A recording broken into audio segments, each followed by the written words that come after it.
Hello student, स्वागत है आपका अपने यूट्यूब चैनल गैपी क्लासेस हिस्ट्री में। तो आज हम बात करेंगे क्लास 10th का चैप्टर नंबर फर्स्ट, यूरोप में राष्ट्रवाद। उसके कुछ टॉपिक को हमने पढ़ लिया था, उसके बारे में आज आगे जानकारी और प्राप्त करेंगे। तो क्या है, हम राष्ट्र के प्रति भावना की रचना, इसके बारे में हम पढ़ रहे थे। तो लास्ट टॉपिक में यही पढ़ा था। अब उसके कुछ और नियम, कुछ और लाइनें हैं, उनके बारे में भी हम जानकारी प्राप्त करेंगे। तो चलिए हम स्टार्ट करते हैं आज के लेक्चर। तो आम आदमी को यह समझ में आ गया कि एक समान कानून और एक समान मुद्रा में व्यवसाय में कितना लाभ होगा।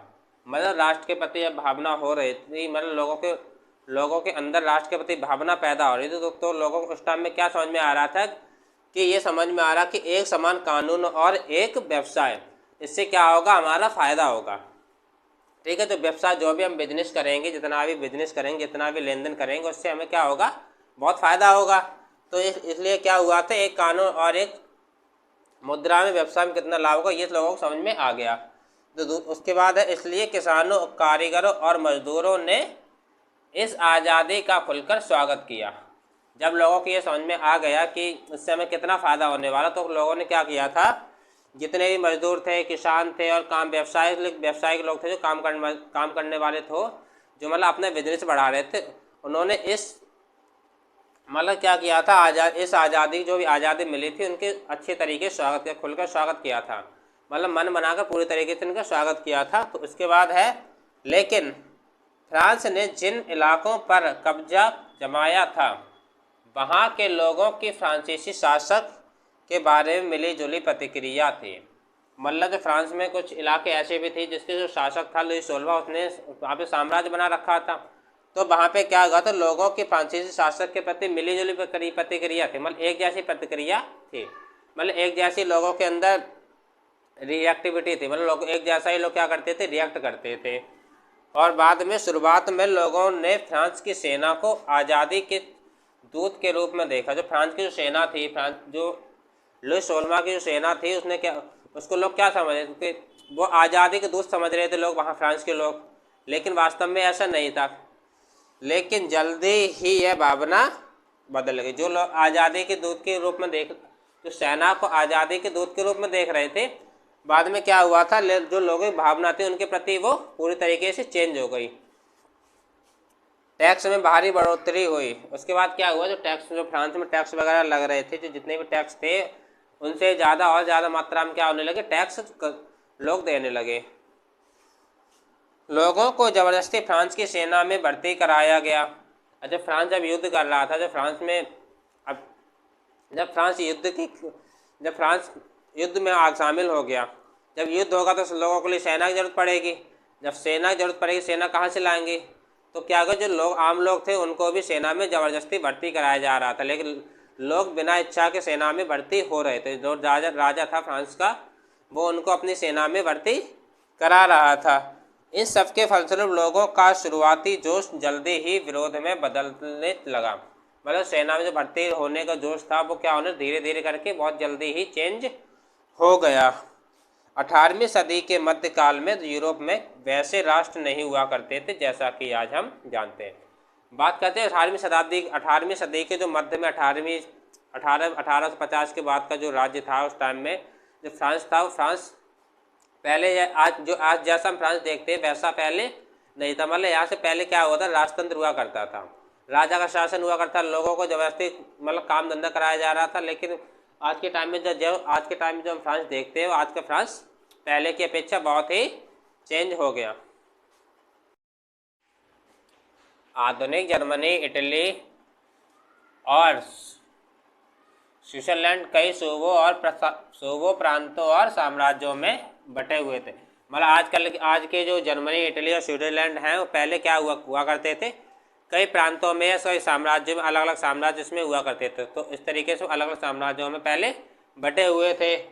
हर शासक अपने आप में स्वतंत्र हुआ करता। मतलब इन जगह का जो भी शासन हुआ करता था, पहले अपने आप को क्या स्वतंत्र महसूस करता था। मतलब वो साम्राज्य था, मतलब जो भी शासक था, वो एक तरह से स्वतंत्र था।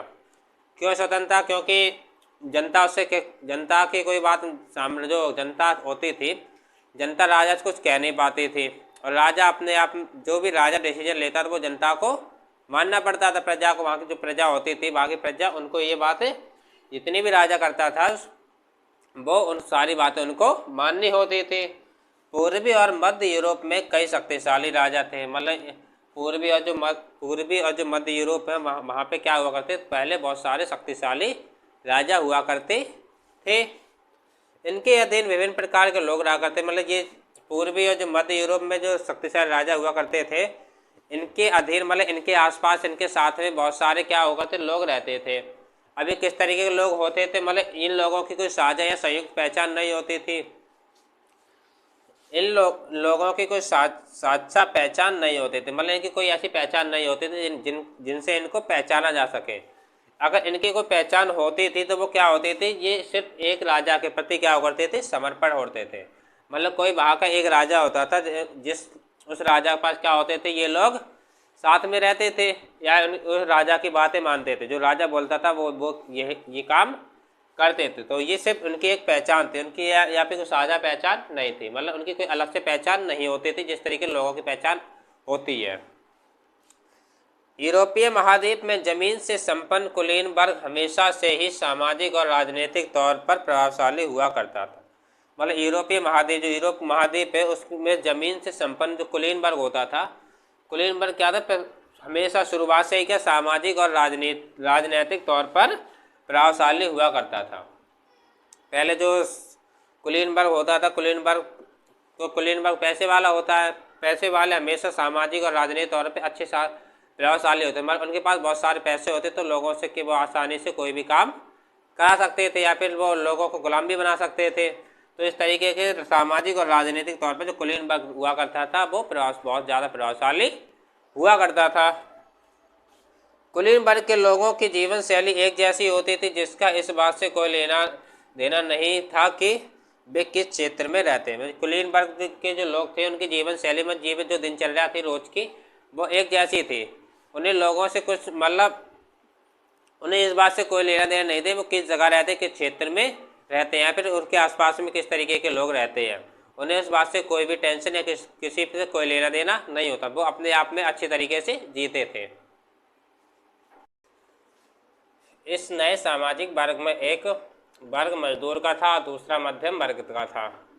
और जो मध्यम वर्ग के मुख्य हिस्सा के थे उद्योगपति, व्यापारी और व्यवसाय। मतलब जो मजदूर और जो दूसरा मध्यम वर्ग था, तो उसमें दो हिस्से थे। जो मध्यम वर्ग में आते थे, जो मध्यम वर्ग जो पैसे वाले होते थे, उस पैसे वाले में उद्योगपति शामिल थे, व्यापारी शामिल थे और व्यवसाय शामिल थे। इसी मध्यम वर्ग ने राष्ट्रीय एकता की भावना को एक रूप प्रदान किया। जो मध्यम वर्ग था, मध्यम वर्ग ने क्या किया था, जो राष्ट्र के प्रति भावना थी उसको एकता की भावना को एक रूप प्रदान किया।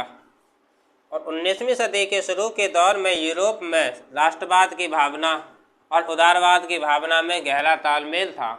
जो 19वीं सदी थी, 19वीं सदी में क्या था, जो राष्ट्रवाद की भावना, जो राष्ट्र के प्रति भावना थी और जो उदारवाद की भावना थी, उसमें बहुत ज़्यादा तालमेल था। मतलब बहुत ज़्यादा एक में बातें बनती थी, मतलब एक ज़्यादा से बहुत मिले जुले थे। तो उसके बाद जो नए मध्यम वर्ग के लिए उदारवाद के रूप में व्यक्ति की स्वतंत्रता और समानता की भावनाएं थी।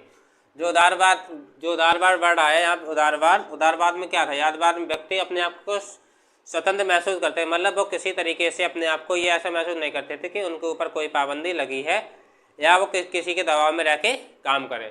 तो यहाँ पे स्वतंत्रता और समानता की भावनाएं थी। फ्रांस के लोगों को मताधिकार के लिए लंबा संघर्ष करना पड़ा। पहले फ्रांस में क्या होता था, जब फ्रांस में क्रांति हुई थी, क्रांति से पहले फ्रांस में लोगों को वोट देने का अधिकार नहीं था। उसमें लोगों को क्या बहुत लंबा संघर्ष करना पड़ा था। इसी लंबे संघर्ष के कारण क्या हुआ था, को पहले जो फ्रांस में क्या था, लोगों को जो वोट देने का अधिकार सभी को नहीं था। कुछ वर्ग ऐसे थे जिनको क्या था, वोट देने का अधिकार था, मत देने का अधिकार था। और जिनके पास संपत्ति होती थी उन्हीं लोगों को क्या था, मत देने का अधिकार था। या जो पैसे वाले होते थे, जमीन ज़्यादा बहुत होती थी, उन्हीं लोगों को केवल क्या था, मत देने का अधिकार था। लेकिन जैकोबिन क्लब के दौर में थोड़े समय के लिए हर वयस्क पुरुष को मताधिकार मिला था। जो जैकोबिन का समय चल रहा था उस टाइम में क्या था, सभी लोगों को, जो वयस्क लोग हैं उन सभी को मत देने का अधिकार मिला हुआ था। लेकिन नेपोलियन कोड ने फिर से पुरानी व्यवस्था बहाल कर दी। लेकिन क्या हुआ, जो नेपोलियन कोड आया, तो नेपोलियन कोड ने क्या किया, जो पुरानी व्यवस्था थी, मतलब हर किसी को वोट देने का अधिकार इसमें नहीं मिला था, इसी ने क्या किया था, पूरी तरीके से पहले जैसे ही बना दिया था। लेकिन पहले ऐसे इसलिए बना दिया, कैसे बनाया, क्योंकि पहले को उस जो नेपोलियन कोड था, नेपोलियन कोड ने पुरानी व्यवस्था बहाल कर दी। नेपोलियन कोड क्या था वो मैं आपको बाद में बताऊंगा। इसमें जो पुरानी व्यवस्था थी, पुरानी व्यवस्था जो पहले लोगों को देने का अधिकार नहीं था, केवल उन्हीं लोगों को था जिनके पास ज़मीन नहीं था या पैसे बहुत ज़्यादा होते थे। तो नेपोलियन कोड फिर से वही व्यवस्था शुरू कर दिए। अब फिर से मताधिकार सीमित लोगों के पास ही था। सीमित लोगों से मतलब जिनके पास पैसा है या जिनके पास ज़मीन थी, उन लोगों को केवल मत देने का अधिकार था। नेपोलियन के शासन काल में महिलाओं को नाबालिग जैसा दर्जा दिया गया था। जब नेपोलियन बोनापार्ट का शासन चल रहा था, उस समय जो महिलाओं की स्थिति थी, उन्हें वो नाबालिग जैसी थी। जो इसलिए क्या था, उनका पूरा जो नियंत्रण था, पूरा नियंत्रण उनके पिता या पति की, जो उनकी जो पूरी भी जिम्मेदारी होती थी पिता या पति की होती थी, और उन्हें पिता या पति की अपनी बातों को मानते थे। और पूरी 19वीं सदी और 20वीं सदी तक महिलाओं को मताधिकार के लिए संघर्ष करना पड़ा। पूरे 19वीं सदी भी और 20वीं सदी के कुछ सालों तक क्या महिलाओं को क्या मताधिकार या वोट देने के लिए क्या करना पड़ा, बहुत ज़्यादा संघर्ष करना पड़ा। इसलिए नेपोलियन कोड की एक और ख़ास बात थी, क्या थी, आर्थिक उदारीकरण। अब मध्यम वर्ग जिसका उदय हाल ही में हुआ था, मतलब अभी अभी हुआ था, आर्थिक उदारीकरण के पक्ष में था। जो मध्यम वर्ग था, जैसे व्यवसायी लोग थे, व्यापारी लोग थे, वो क्या थे, आर्थिक उदारीकरण के पक्ष में थे।